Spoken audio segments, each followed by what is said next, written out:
Today we're reading from Srimad Bhagavatam, Canto 3, Status Quo, the title of the canto, Chapter 29, Conversations between Maitreya and Vidura, text number 28.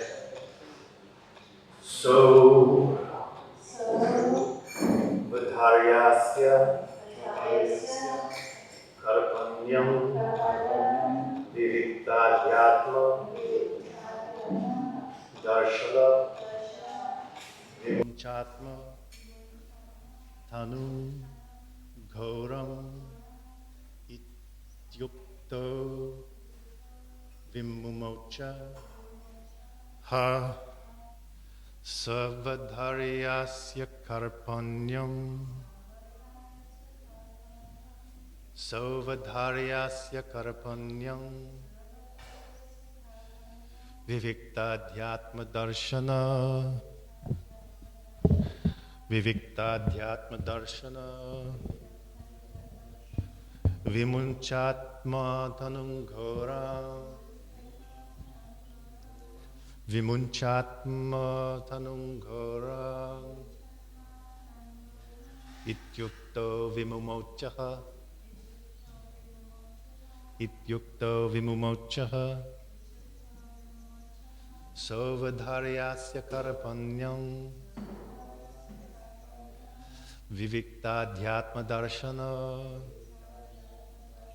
Vimunchatma Tanunghora Ityukto Vimumochaha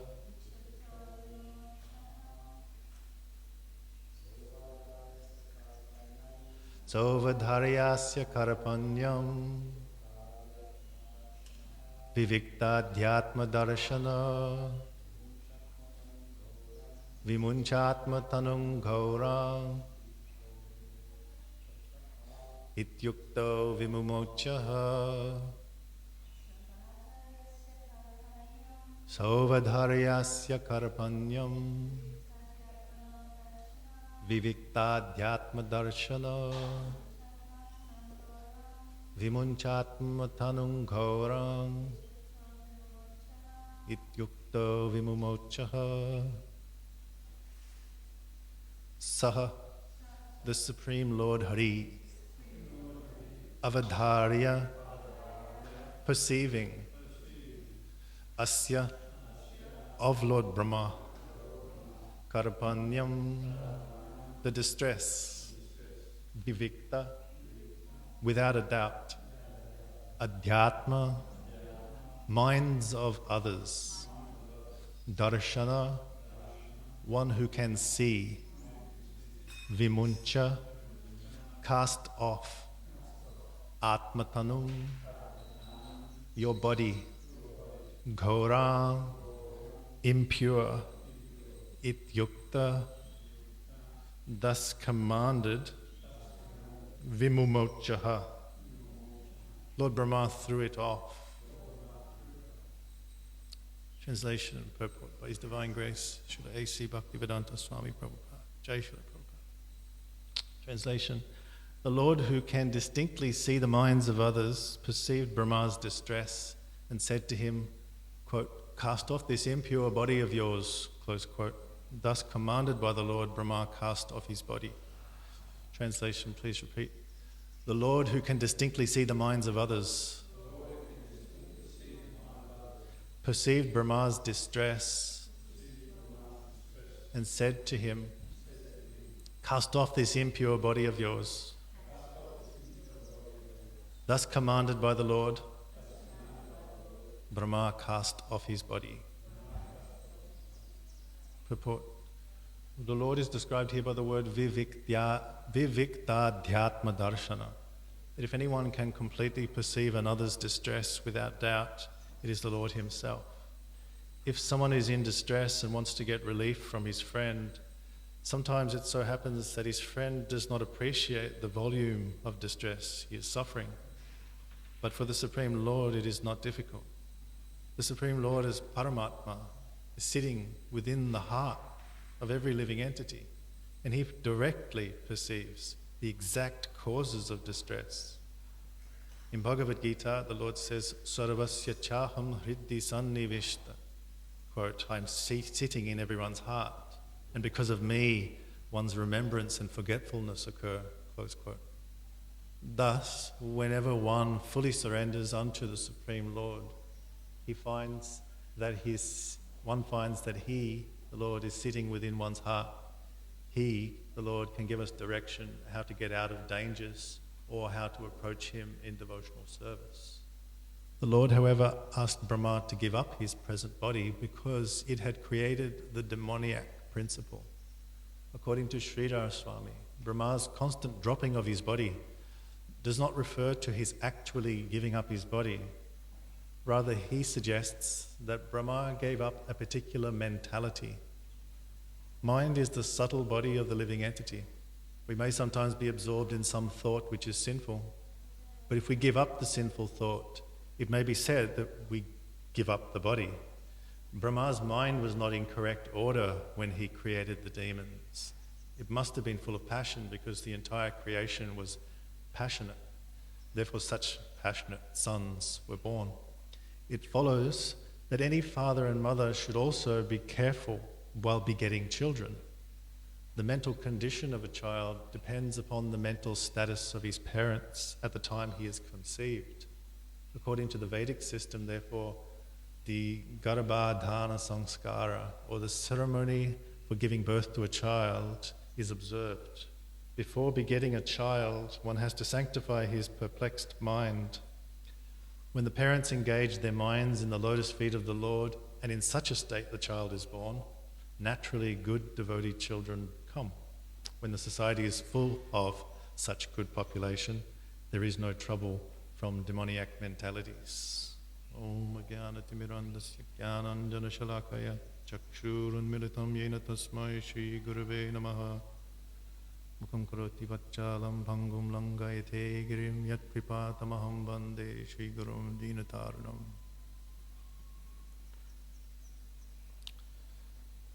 So today is an emergency. I had to give class the last minute, so I haven't done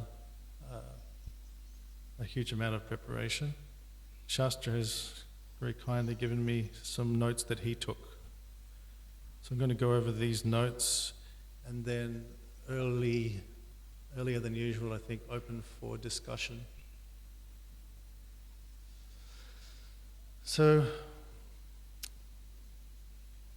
an analysis of the verse first. This verse highlights a profound interaction between Lord Hari, the Supreme Lord, and Lord Brahma. Observing Brahma's distress due to the unintended creation of demons, the Lord instructs him to cast off his impure body. This directive reveals the Lord's complete understanding of his devotee's internal state and emphasizes the importance of purifying one's consciousness to correct mistakes. So that first thing makes me think of all that we do before we start Bhagavatam class. You know, sometimes for somebody who's just coming to the class just thinking that they're coming just to learn something or find out some information, just kind of want to get past all the what feels like preamble maybe to get to the information. But in order for something worthwhile, something of value to shine, to come out, and to be expressed clearly and to be received accurately, purification is required. So just as in this instance, Lord Brahma was not in right state, therefore what came was not ideal, and he was in difficulty as a result. Same way, if we're not careful to take the time to purify the heart before we begin any endeavour, an example is given here of having children.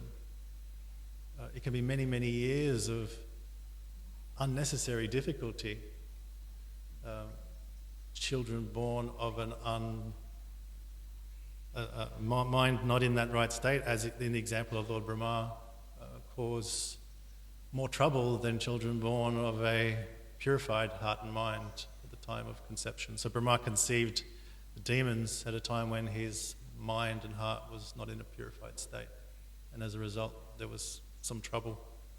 And of course, such living beings ongoingly cause trouble in the world over a long, long period of time, generation after generation, all because of one moment of creation on a small scale or a large scale, which was not done with care and attention to the purity of heart and mind.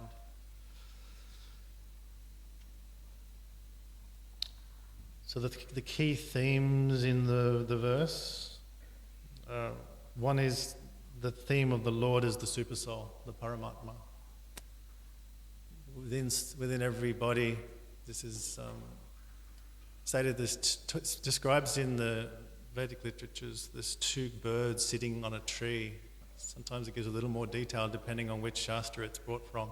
Two green birds sitting in a green tree. Now, this is an analogy for two personalities existing within every body. There's the person within that body, and then there's also the Supersoul, the Atma and the Paramatma. So they're called green birds sitting in a green tree because to the casual observer or to someone who doesn't have knowledge or understanding of what they're looking at, maybe they don't even see the birds, because sometimes in a green tree, the green birds, they're disguised. So sometimes the soul is not perceived by even scientists and educated people. They say there is no such thing. They say life manifests in a certain mature combination of just matter. Matter by itself produces life. But according to Bhagavad Gita, according to Krishna, there's soul, which is distinct from matter, which animates the body And only because of the presence of the soul is there any life. And of course, alongside that individual soul is his friend, who he's choosing to ignore and forget about, the Paramatma, super soul. So it describes them as two green birds sitting on a green tree for that reason. One of the birds, it says, is madly trying to eat the fruits of the tree. Sometimes those fruits are unripe, they're bitter. Sometimes they're toxic. And other times the fruits are very sweet. And so this describes the kind of experiences that we have in this world. Sometimes those experiences are harsh and difficult, as is being described here in this verse. Little Brahma is in great difficulty. And sometimes the experiences are very sweet. But there's that duality. And that other bird is not eating at all. The other bird is simply witnessing the eating bird. The eating bird is so engrossed that the eating bird is representative of each of us as a living being. So engrossed in the eating, so engrossed in the looking for the sweet fruits and trying to avoid the bitter fruits, that's forgotten all about who's sitting right next to him. Very close, very important, very dear, loving friend. And so the other bird is the Lord, and the Lord is observing, is watching. And he understands exactly what's going on. This is the point in this verse too. Vivikta dhyatma darshana, which means he's very perceptive. He can see what's happening within the heart and mind. He knows the psychic movements of every living being. He knows what's coming. He knows what the past is. He sees everything. So the Lord as Super Soul is described as here in this vivikta dhyatma darshana. He can perfectly perceive the minds and hearts of all living entities. He knows Brahma's distress. He also knows the cause, its root cause. So he instructs Brahma how to rectify the situation. And this aspect of the Lord is explained in Bhagavad Gita 15:15. Sarvasya chaham hriddhi sannivishta matta smritya jnanam apohanam cha. Of course, it's almost two verses in one, isn't it? Because the second part is often left off, or sometimes that's quoted by itself and this part's left off. Vedaishta sarvaya ahomeva vedya vedanta krit veda videva chaham. So the Lord says, Sarvasya chaham hriddhi sannivishta. Sannivishta is seated within the heart of every living being. The Lord is comfortable there. He's sitting there, residing in the heart. And from him comes jnanam, sarvasya chaham hriddhi sannivishta matta smriti, remembrance, jnanam, knowledge, and apohanam, forgetfulness. So we have the experience of forgetting things and then suddenly remembering them. Where does the memory go? Like, I've placed my keys somewhere. Someone lost their keys the other day, and it was a reward for anyone who could find these keys. So a few of us were running around doing our best. And I remembered there is a mantra that you can chant, so that when you chant that mantra, and instantly you remember where the thing is that you lost. But I can't remember the mantra. The irony, right? So, but ultimately the source of remembrance is, as Krishna says in this verse, 15:15, is him. So even if you don't remember the mantra, it's not an automatic thing, but if you just gently and kindly ask the Lord, oftentimes it's happened for me many times, the very next place you look, that's where it is. The very next thing you think of, that's where it is, the thing that you're looking for. And the happiness you experience in finding the thing is not so much because you found the thing, but the way you found the thing. It was a nice sort of dynamic, nice interaction. So the Lord's in the heart, and from him comes remembrance, knowledge, and forgetfulness. We don't always sort of think about, where does memory come from? How do I right now have the ability to speak? How do I wake up in the morning and remember after sleep, after being unconscious for so many hours, how do I remember who I am and what to do? It's significantly something that's taken for granted, that when I wake up, I will wake up for a start. If we go to sleep at night, we have confidence, we assume that we're going to wake up in the morning. Because if I went to sleep at night not confident I was going to wake up in the morning, I don't think I'd be able to go to sleep. So we have that basic assumption that I'm going to wake up. And also that when I wake up, I'll remember who I am and what I need to do. But that memory is not an automatic thing, because there are times when we forget. Old age brings forgetfulness significantly. Things that used to be just really easy become really difficult, because the memory is becoming reduced. And intelligence is not as sharp and doesn't function as acutely as it used to. So often these things which are assumed and just taken for granted as being always there, we experience that it's not a guarantee as we get older. And all of a sudden we experience moments where those things are not there at all. So valuable meditation that these things like remembrance, knowledge and forgetfulness come from the Lord. So as the Super Soul, Krishna is fully aware of our thoughts, all of them, good ones, not so good ones. He's aware of all of them. He's also aware of our emotions, and he's aware of our actions. And most importantly, he can, if we accept it, if we ask for it, if we open to it, he can give perfect guidance to correct any mistakes we may make. He can help us. And to the degree that we pray, prayer is very powerful. This is something that's a revelation for me. I know maybe many people experience prayer throughout their lives as being powerful, but I was never a praying person. And at a certain point, I had some experiences of how seems like such a simple thing. It seems like maybe something that is just sort of something that you hope for. You pray thinking, well, if I pray, maybe I have no really ability to make this thing happen, so if I pray, it's like me expressing my hope. But actually prayer, expressing desire, expressing one's inability, expressing one's difficulty before the Lord in a genuine way, has powerful effect, the Lord's reciprocation. And to the degree of one's sincerity and one's intensity of prayer, to that degree the Lord responds. Mistakes is something that's part of being in this world, being a conditioned soul. The four fundamental, what do you call them? Defects is the right word, isn't it? It is defects, and the tendency to commit. Every conditioned soul struggles with these defects, the tendency to commit mistakes, the propensity to cheat. They're subject to illusion, or we are subject to illusion, and also imperfect senses. And there are distinctions between those, even though there seems to be a little like similarity or overlap. There's distinctions between being illusioned and having imperfect senses and making mistakes. So being subject to these four defects, we do make mistakes, whether we perceive, whether we acknowledge.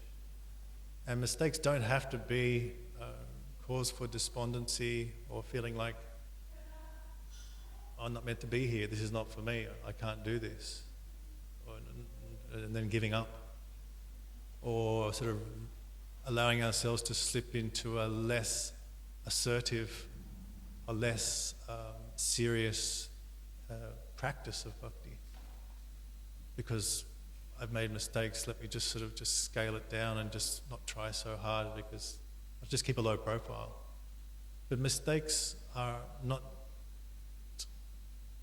reversals, they're not bad things. Mistakes can, if we look at them this way, can become pillars of future success. A mistake can be the cost of learning. Some mistakes are financially costly, some are costly in terms of our sense of self, in terms of our self-confidence, in terms of how others perceive us.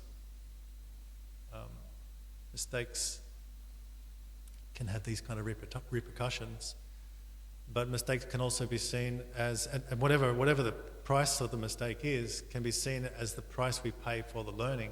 So if we learn from mistakes, then they become very valuable lessons. And what price we paid because of that mistake, that becomes the cost, the price of that learning.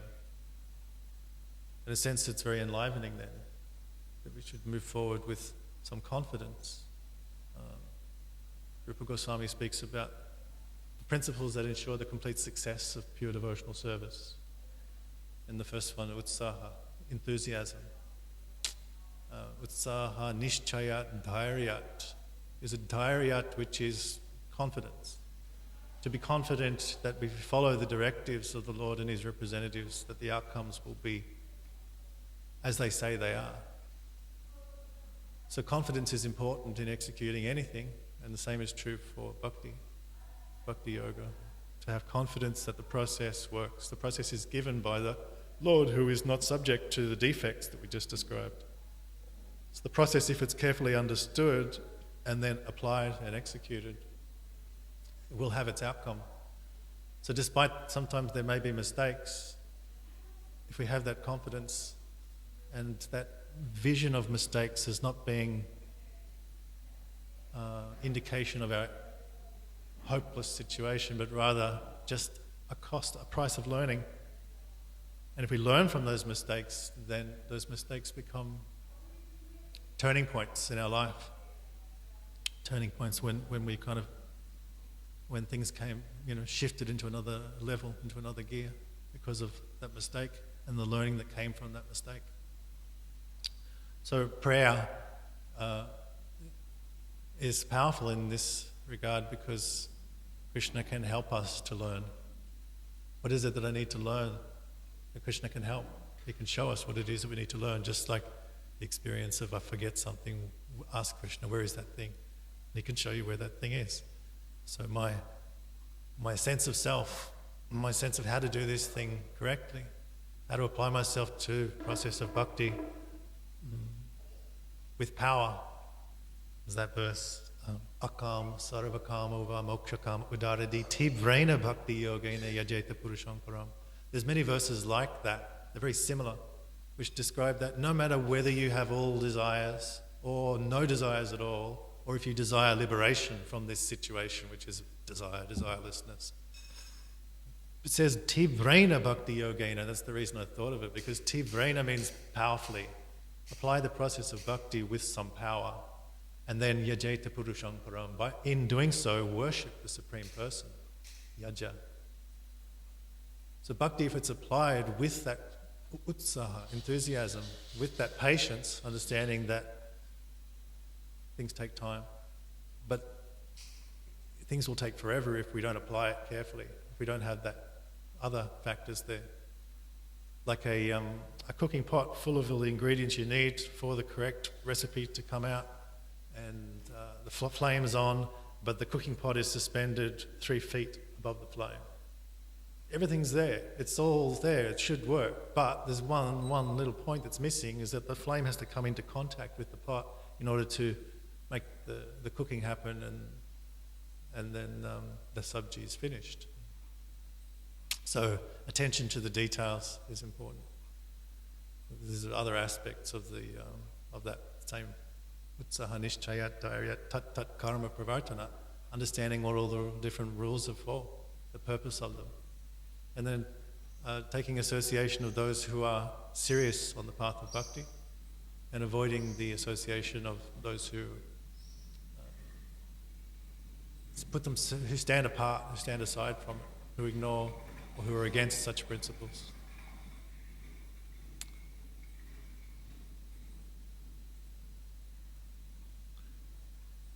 Another theme in this verse is the giving up of an impure mentality, but as it's pointed out, not the physical body. I thought that those in the spiritual, in the higher realms, they don't have physical bodies anyway. Brahma doesn't have a body made of bhumi, apo, nala, vayu. Doesn't have the body made of earth, water, fire, air and space. Is it true? He only has a subtle body Prabhu? Yeah. The body's made of only the subtle part. They don't have the gross part. So in that sense, Brahma giving up his body, he can't give up his body in a physical sense because he doesn't have one. Is that sort of a fair thing to say, an accurate thing to say? Brahma doesn't have a physical body to give up anyway. So when he's giving up his body, he can only give up that mentality if it's corrupted or problematic.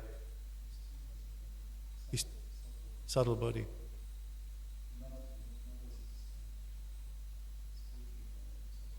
Mm-hmm. And the subtle body is made of intelligence, mind, intelligence, false ego. So him giving up the body means giving up the particular mentality. There's a famous commentator on the Srimad Bhagavatam whose name is Sridhar Swami.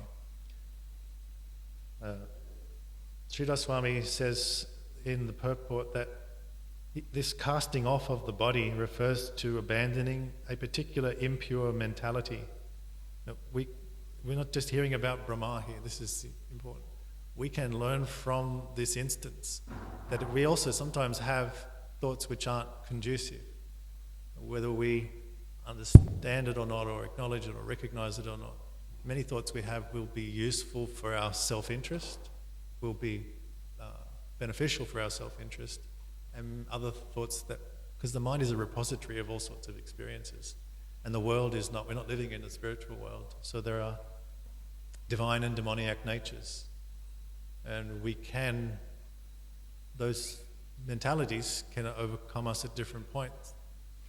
But we're not subject to the mentality. We're not subject to the state of our mind or our intelligence. We can give it up. If it's to describe about abandoning it, like a certain mentality is not going to go very far. It's going to bring us down, like a sinking ship. You can abandon that sinking ship before it sinks and not be brought down with the ship. So something may enter our heart, our mind, in terms of thought and feeling. It does not mean that this is what I think, this is what I feel. Mind is just that repository, things pass through it. Heart is a repository of feeling, things pass through it. We can accept those things or reject them. So bhakti is that process of making those, understanding what our choices are and what sort of choices are going to lead us to improved situation, a better experience of life, less suffering, more happiness. In Krishna consciousness, that's what we were setting out to achieve. So it's about curating what it is, what thoughts come through, and not dwelling upon those ones which are not conducive. And the rest of that point is that this subtle body, in other words, the mentality, the subtle body is made up of mind, intelligence, and ego. It shapes our actions and perceptions. So it may appear that it's no harm because I'm only thinking this thing. I maybe think something negative about somebody else, for example. And I think, well, nobody knows, I'm just thinking it. But as the point is that thoughts become words. Sometimes thoughts directly manifest as actions. They're the subtle form of action, that every action begins in a subtle way. So this is a very physical structure, what we're being sheltered under from the rain and the wind. So it's a very, very physical manifestation. But at some point somebody had to conceive of it. It was an idea, it was a plan.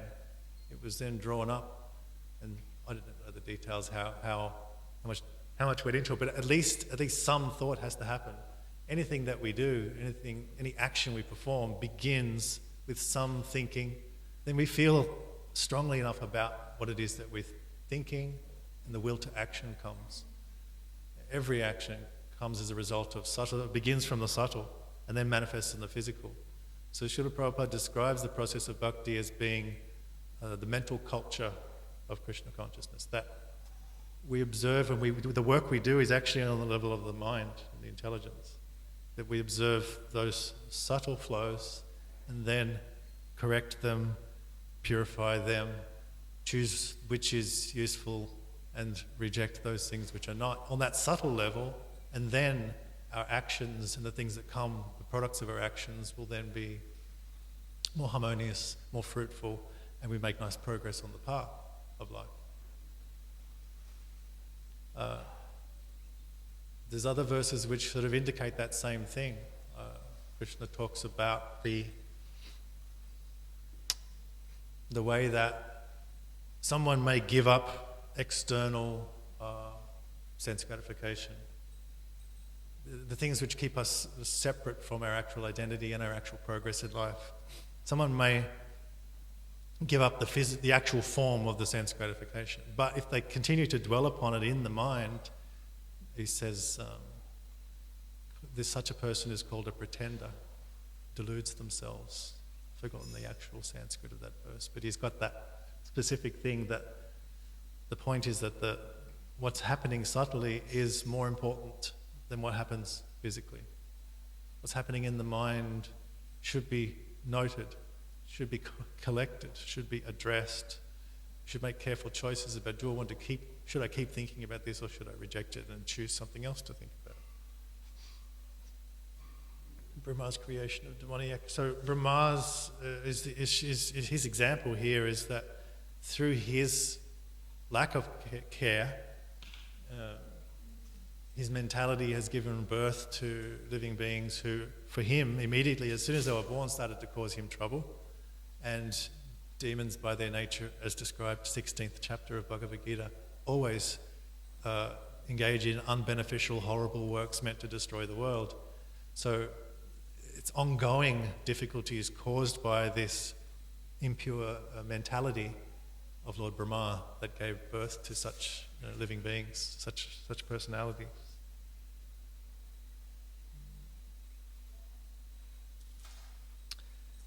And the last thing about the impure mentality, giving up such impure mentalities, Srila Prabhupada connects this principle to practical life, explaining that the mental condition at the time of conceiving a child influences the child's nature. This is given in the Vedic texts. It explains that at the time, that time of conception of the child, the mentality of the mother and the father at the point of conception determines what kind of person takes birth as their son or daughter. So that can be lent into if we spend time cultivate, like before class, we sing Jai Radha Madhava, we chant Prem Dwani, we recite the invocation verses. It's all for the purpose of purifying our awareness, purifying the mind, purifying the intelligence. So in that purified state, then something of value can come. So same way, something as important as conceiving a child, care and attention can be given to the state of the mentality, the state of consciousness. Srila Prabhupada gave it as simple as chanting 50 rounds. But the actual process of Govardhana, Sanskara, there's many other aspects to it. But central to all of them is that fixing the mind on the Lord. It's so that then what comes from the union of two persons whose mind's fixed, mind, heart, intelligence, everything's fixed upon the Lord, that union then attracts a living being who is of a similar nature and can do great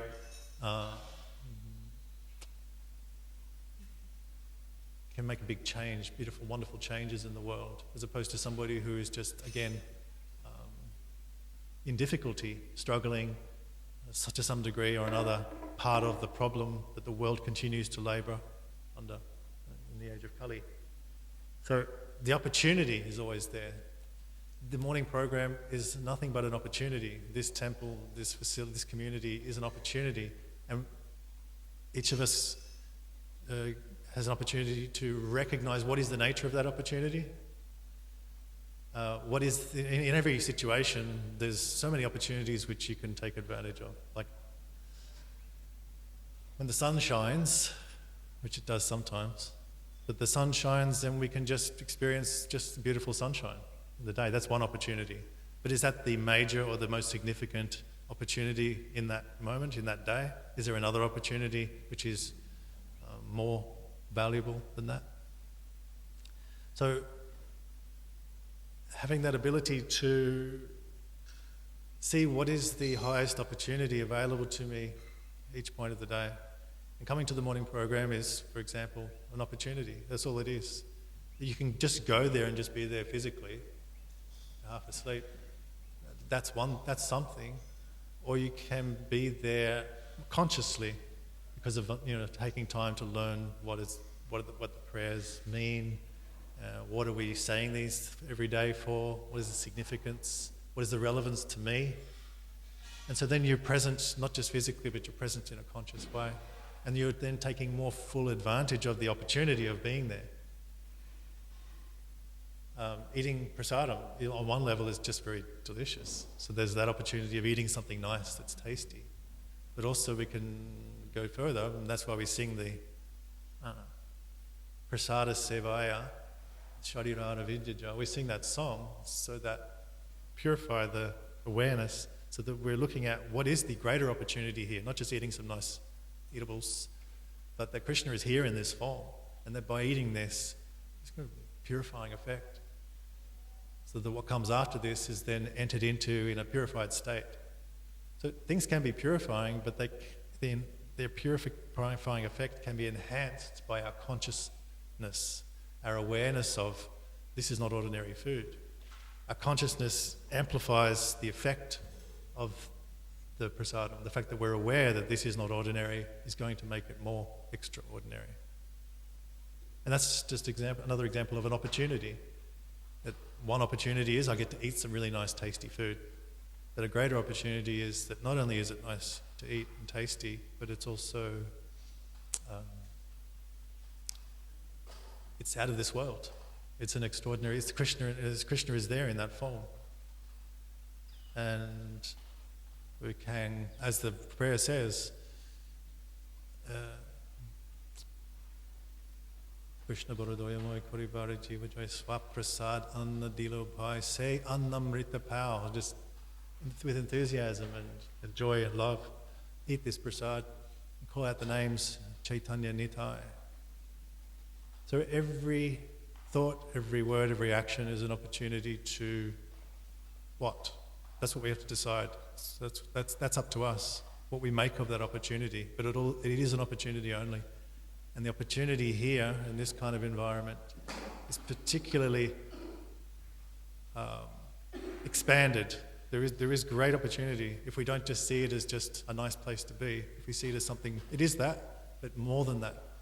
Take full advantage of the opportunity. So the giving up of one's passionate state of mind, giving up of Brahma's, Prabhupada links it to the conceiving of a child, the opportunity to bring a living being into this world who is going to... There's no limit, really. You can imagine just with that level of sincerity, whatever we can muster, praying to the Lord, becoming so absorbed. Active conception is there. The child born is somebody who makes our lives better. That's another motivation potentially.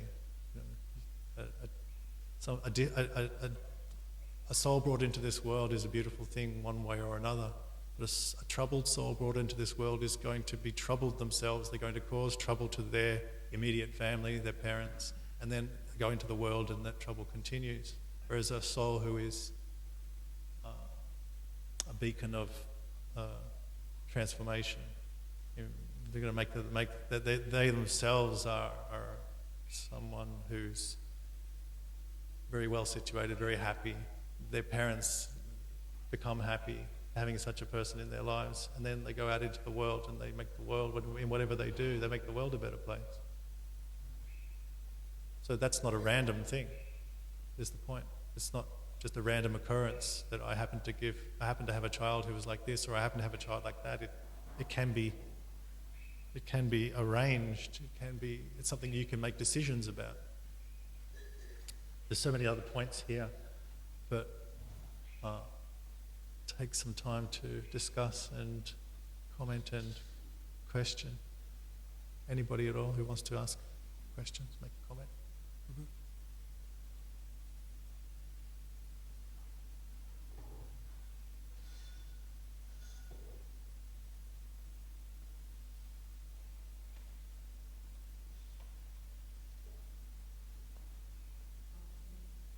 Oh, not you? Yes, share. Thank you for class, Prabhu. Hare Krishna. I had a realization when you first started the class, when you said about purification and how before you do class, you do the mantras and whatnot. What came to me was it's also the japa that I do every day. Like the question that I had was the japa that I do every day, the 16 rounds, that's the purification for a conditioned soul like myself, isn't it? And then when I go out into the world and I connect with people or I do my service, I'm creating from that state of mind, from the japa, from the purification. I guess because in the last day I've been very aware of my imperfections and sort of kind of saying, how am I ever going to get over this? And then I got quite clearly, it was just do your japa. Make sure you do your japa. So, and then you said that and it kind of confirmed. So our rounds, is, even though it doesn't seem like much, to me it seems like the thing that helps me. Yeah. Each part of... I talked about it generally, but you can bring it down to specific instances, like what is chanting japa? So we have beads, and we're chanting Hare Krishna Mahamantra on each bead over and over and over, 108 times one round. We do minimum 16 rounds, or whatever it is that we do. We can do that as a requirement. There's so many ways that you can approach doing it. But if we do it if we see it as an opportunity, and even if we're not sure what is the total nature of the opportunity, we can pray. The power of prayer is we can ask.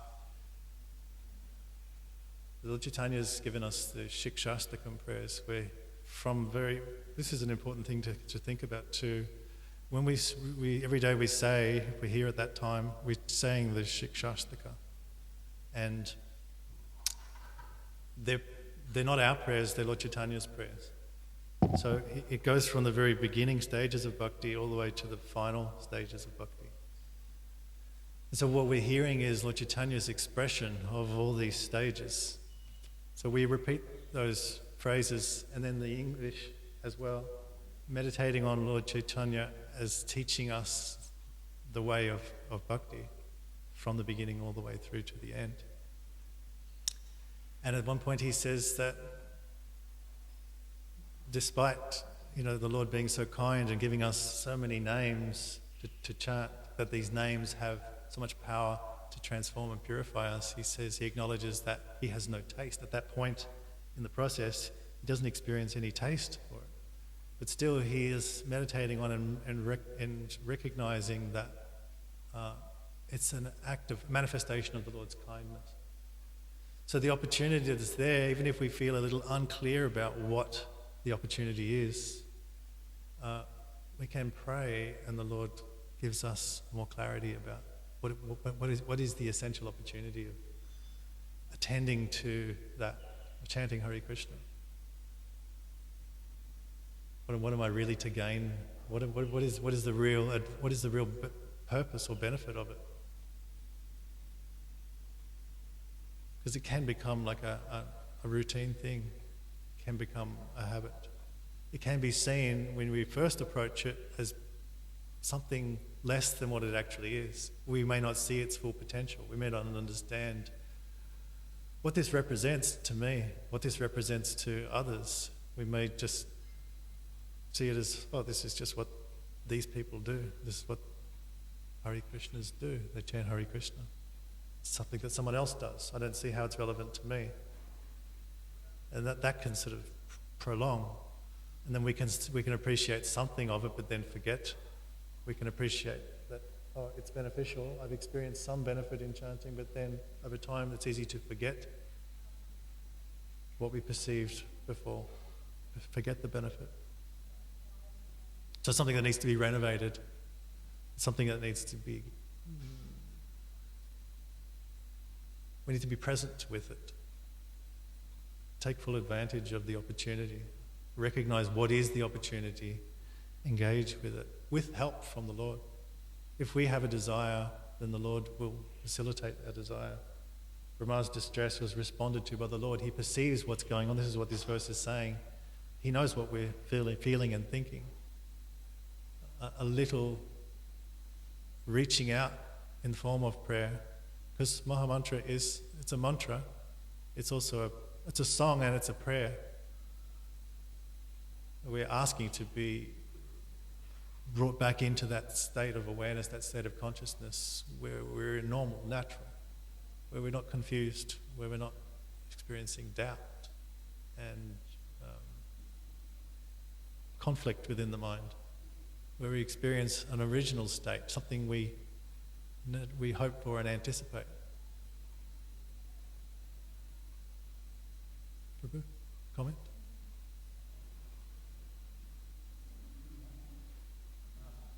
Yes.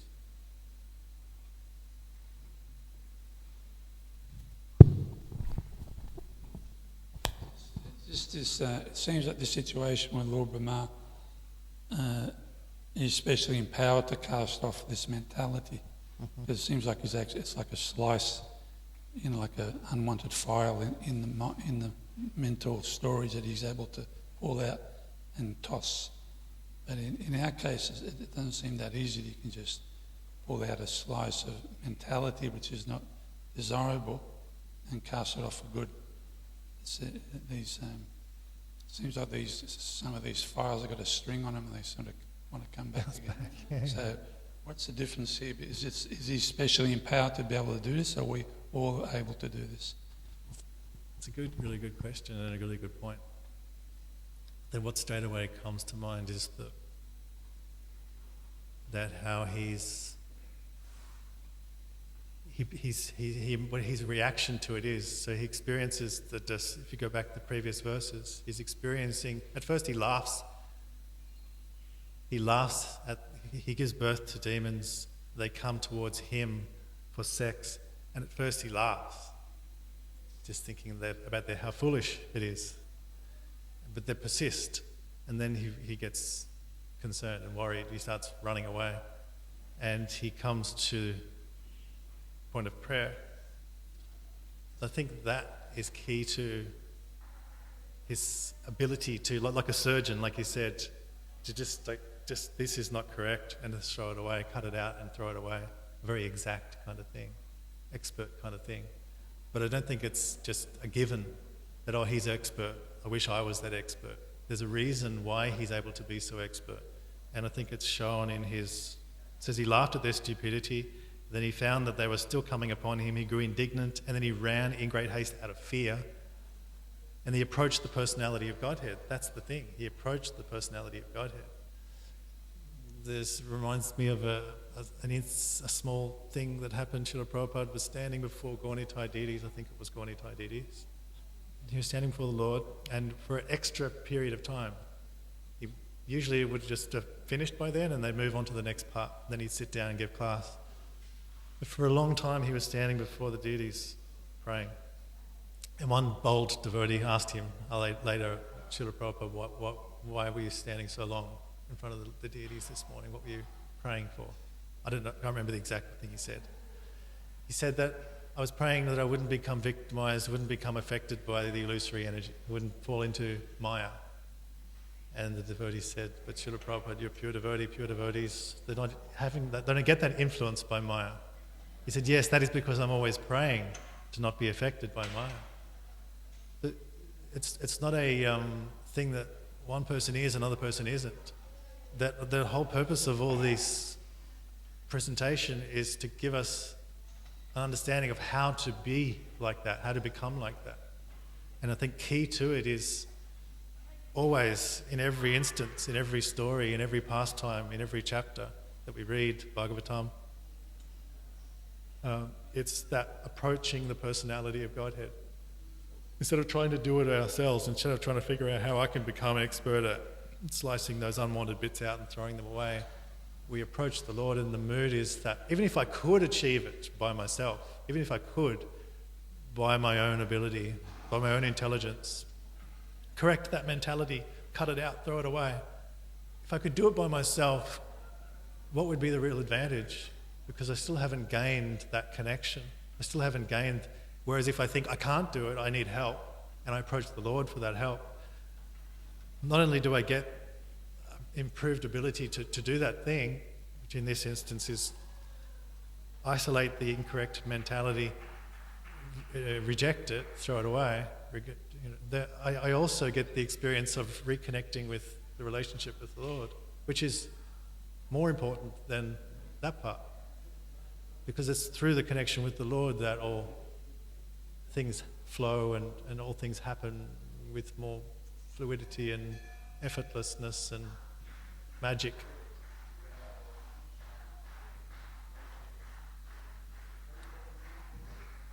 Grantaraj Srimad Bhagavatam ki jai, Srila Prabhupada ki jai.